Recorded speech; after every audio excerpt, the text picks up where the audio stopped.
Jojo. It's another time, another day, another version, another topic. I need Jesus. Always disproving the Bible, disproving religion, Christianity, and Islam and Quran. Now, Yaman of Raya, the other. Obaswa, Piao, Pia video, no solo being the obedience. And you bring the person who you should quotation me, Rupe, into Mesrewa, our Dawama wife. Over to teaching say I am a woman, I say a kind of credit now, you didn't credit to be, I say I don't credit the etono.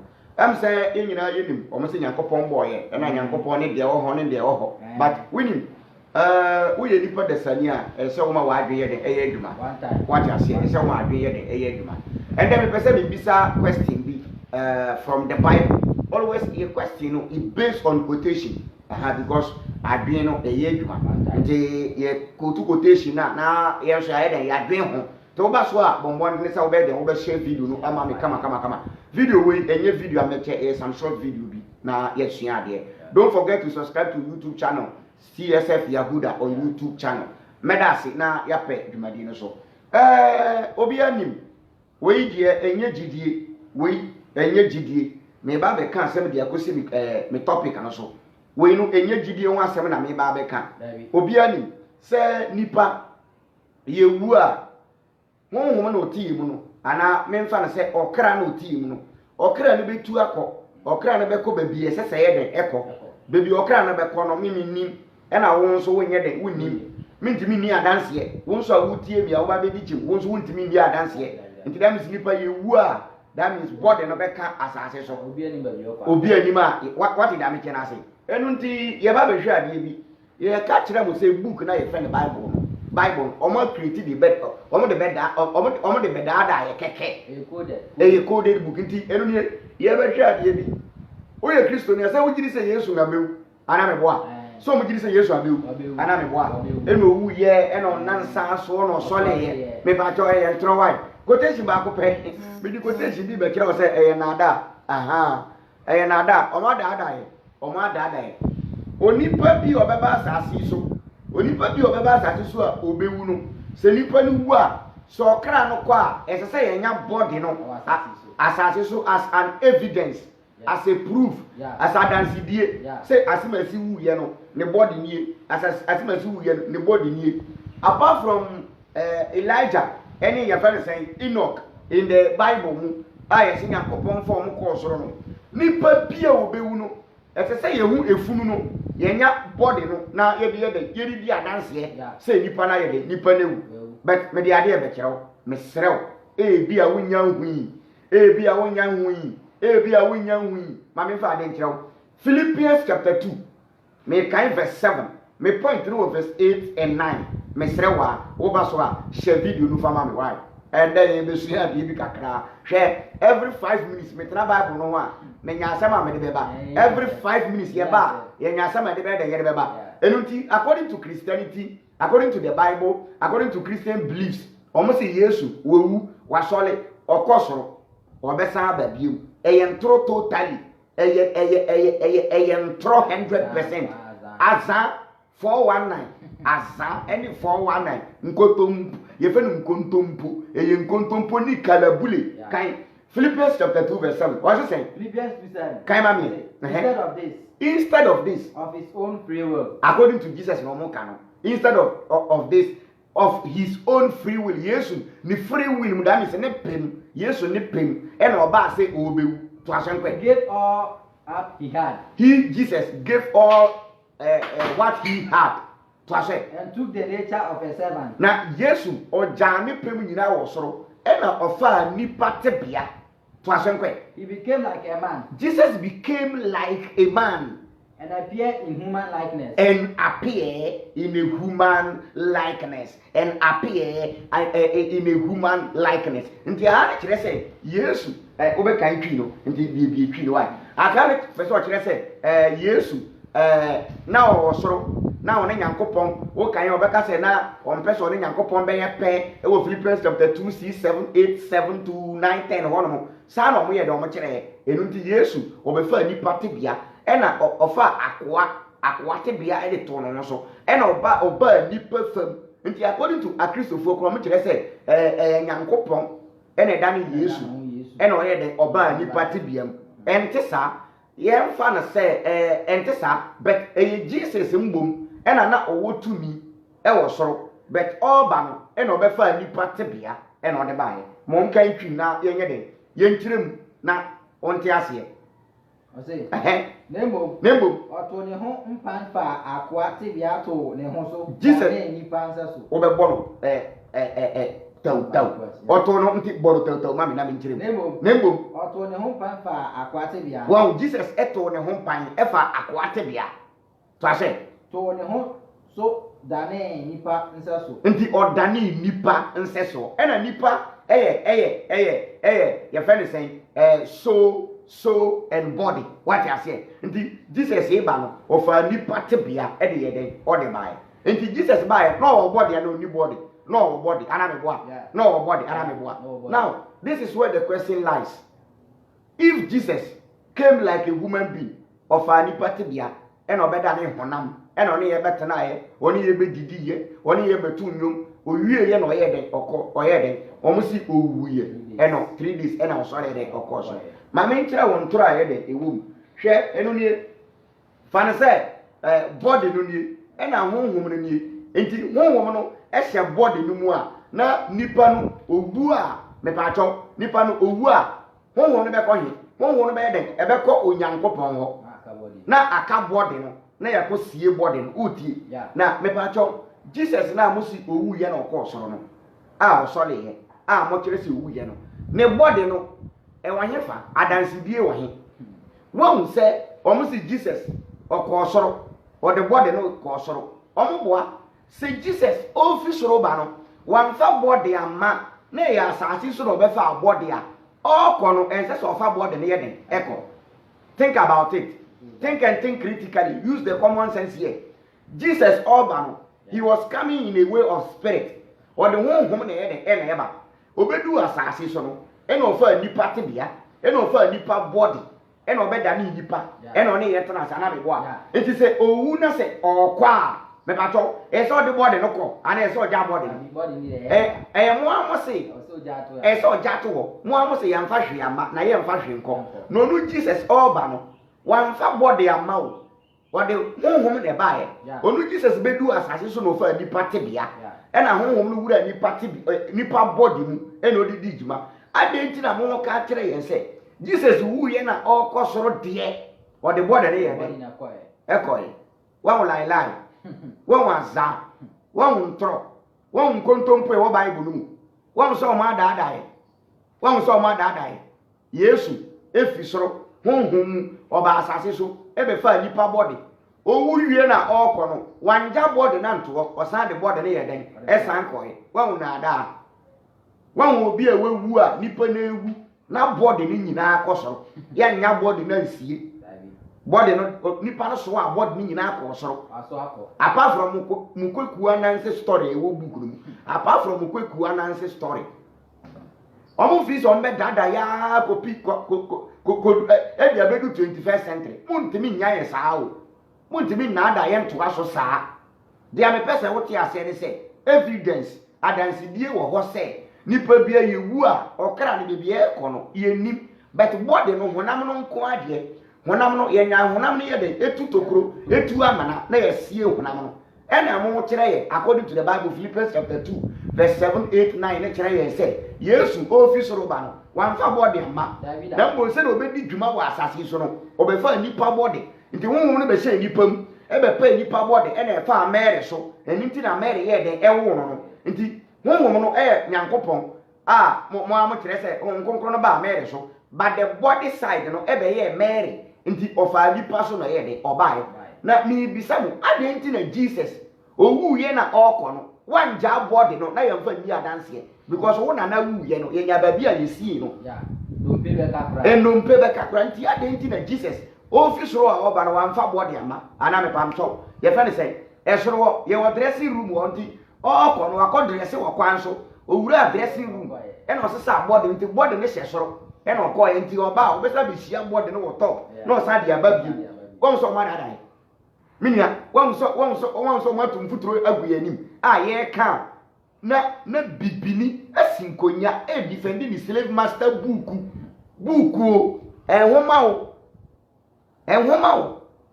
enhoma keke na ya twa de abrɛ wo hwemu na sa bɔ hɔ ma me bie English no ka English no me pa twa ɛyɛ abɔ no 11 fama me bia me bɛma ɛyɛ abɔ no 11 me pa twa obi antie yie wo yɛ Kristo ni atie mi na me nkyerɛ wo na dai wo mu book no mu hwɛ sometimes think outside your religion. Think outside the book. Think outside the box. Don't defend your slave master book. Yeah. This book has nothing to do with your salvation. What's it saying? Instead of this, of his own free will, he gave all up he had, and took the nature of a servant, and took the nature of a and took the nature of a servant. He became like a man. Jesus became like a man. And appear in human likeness. Now, if Jesus appeared in a human likeness, as the Bible claims, as the Bible says, if Jesus died, where is the body of Jesus? Why did Jesus have to go to heaven with the body? Because he came and took the body on this earth. And evidence, proof, when nipa yewua, the spirit will go to heaven and the body must remain here. Yeah. So what is the body of Jesus? Come and show me the body of Jesus. If it is not lie, if it is not creativity, if it is not an ancestor story, if it is not contumpo, if it is not azar, if it is 419, come and show me the body of Jesus. When we say wadwin akechiri, when we say sabi bread yasa, wadwin as a Christian, when we say wadwin akechiri. In the common sense, in the antina, your friend say Quran say he never died because say your friend say no Quran say a problem. Almost say okosoro. Nti wo mo de no ye betimi de atoto Elijah ene Enoch ho ene the fly donkey so mo say Mohammed nso otu kosoro o de fly donkey kosoro nti aja ye be fa na sa nti dragon eagle nti Merlin a all fly dragon ye fa won to nche but ye based on the quotation Philippians chapter 2 verse 8 no kire say Jesus came in the likeness of human being. He took the body of nipa the same. Nti Jesus ever fa nipa body owu ye no me pam to mu si Yesu na wa body no wo he ana wo sa the body no ko soro bie ma na nti we wia body because all ba no wan fa body amba nti wo konense so the body ye den eko Jesus we wia body se sa na mo kire sa Jesus we wia honam se mo kire se Jesus all ba no ya akwa wo soro na oye honhom wo soro ena one Nyankopon eye agreement ena Jesus oba asase so ena obefa akwa tebia ena ofa nipa honam ena one ye betana ya me pacho okono ense so de body ne ye den eko me pacho osusu hona nti Yesu body no ewo he Yesu body no Yesu honam no nko mo ja body no to na nya dansidie ebi wo Old Testament o enam se Moses exist Moses bi amba ye nti o se Moses wu ye no Nyankopon na asie no Nyankopon na besie Yesu Moses Nyankopon na atu amana ena odi Moses shemu na Nyankopon ukohia na wahe won so ma daada ye won so mo de adwi di agro mini adasani won so mo de adwi di mini akristo won so mo de adwi di agro now mami ko to quotation bi na yen check ya na yen fa bibia ne de NCA short lesson kai na subscribe to the YouTube channel which is CSF Yahuda. Mesre, wa wo so sesi a wonya subscribe ye. Kona go subscribe. More videos ho. Anopa me a video bi. Why Jesus is a liar? Why Jesus is a liar? Kona go share a very very good lesson. Why Jesus is a liar? Vora. Now, Revelation chapter 12 verse 7 to 10. Yebe kodi ayibi. Wow, if Jesus share ye ka kire mo say mo book no if it comes to critical thinking, it doesn't make sense. No, not at all. Not at all. If it comes to critical thinking, it doesn't make sense. Why? Almost say, Jesus, or what's wrong? Or your home, or bass assassin, or the home by, and or before Nipa Honam, and or the Nanti assassin. And the evidence also say, Nipa be a wua, as I said, board the near the Eka assassin. Into Jesus no, you know, nobody want him, when I'm not a him fa. Senyen tro ni nada Jesus body no ewo he me say ye nada ni ntro enu nti no ma ka kire wo se omo ka kire ye miru se wewu wa sole no de body ni nyina ye de ekoso na wo ba no o de body ba ono Jesus office roba no the body by body na wo be fa no wa asase so no body corona wo wie na wu na wo kwa ja body no wa asase so na ko fa wo ho kwa ko na jai body no and I'm say Jesus never existed because one ma nti wo ko ka chem say Jesus or existed you be bisa say na ni funu wo he afi ye ka chem say or ko soro won ti ase afro so na ko bisa nyankopon say Venus obi Asemo, Revelation chapter 12, verse 7, 8, 9 to 10. 12:7. Then war broke out in heaven. Yenti asiesa, or say na ntokwa si wosoro. Michael and his angels fought against the dragon. Or say Michael, any na abofo ekun ntokwa etia bonsam kayen. Who fought back with his angel? And a dragon no, ono so ni angels ni ye den ekun. But the dragon was defeated. Na dragon owo no ye den ye di nso nkonim. And he and his angels were not allowed to stay in heaven any longer. Na dragon no ono ni na abofo no ya mo kwan se ombe tena soro biem kan. The huge dragon was thrown out. Nti owo kese no otwease kese no ye to no twene asase so. That ancient serpent. Owo dada no called the devil. Your friend of Bonsam no. Or the Satan. And your friend or say for an Bonsam no. That deceived the whole world. Bonsamana or Dada Amanaman Yinano. He was thrown down to earth. Atrobisha, Assembua, Mamin Chirum.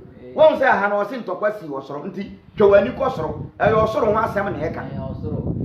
Now more corn. After the Bible no say, or what Dana or Dada Amanamino. Yet to not chene asasi so. Na amanamai bene wasoro. Ye ka amanamai asasi we so ha asem ne ye de ye ka ana wasoro ho asem ne ye ka. Asasi so a enti sababu no ka kire ye say ansa na ye be to bo nsam ba asasi so no. Na odada amanamai a sa amanamai no e wo he. Amanamai ye ka sa amanamai a asasi so na amanamai wo. Utie dia mika no wiase ho asem ne ye de ye ka. Nti Bible no can say na bonsam dada amanamai wo soro ansa ye to na atwene aba asase so a it doesn't go with common sense. What you say afi me point ni kan what say then I heard a loud voice in heaven. John say ena me ti ene kese wo soro say me pacho obi antie ene kese ka say hwemuna kan now God's salvation has come. Afi ena nyankopon kwaje obi amaki afi the word afi ye betirem afi nyankopon kwaje kan to aso. God has shown his power as a king. Afi na nyankopon edi hene afi na nyankopon tumi aba as ohene. Now his Messiah afi Jesus and so his Messiah has shown his authority. Inti ano ni nyina nkamfo in conclusion kire say if God were to be a king time ana bonsam wosoro no na nyankopon ahini no endim.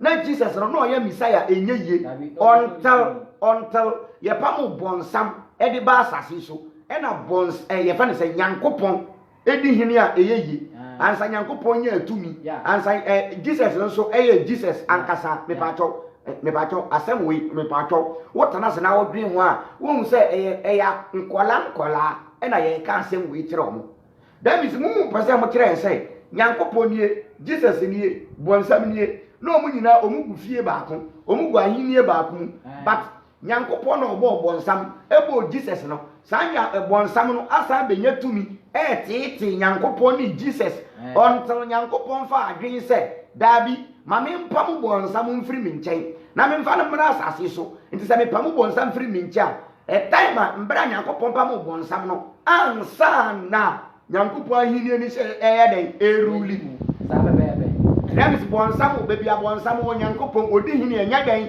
enya yie a Kristo fue monso mo kansem papa monso mo kansem papa almighty nyankopon atumi nyina ahye ne sa obo all knowing all bibi na mo fe ne sen no ono no ye fe ne sen se bonsam wo a odi ade a enya yie ye nkasa bebre ya twaso kona ko dwene ho na fa answer bra meda wase subscribe CSF Yahuda na share videos Jesus live egubo ye videos bebre meda wase ye be san share view bye bye.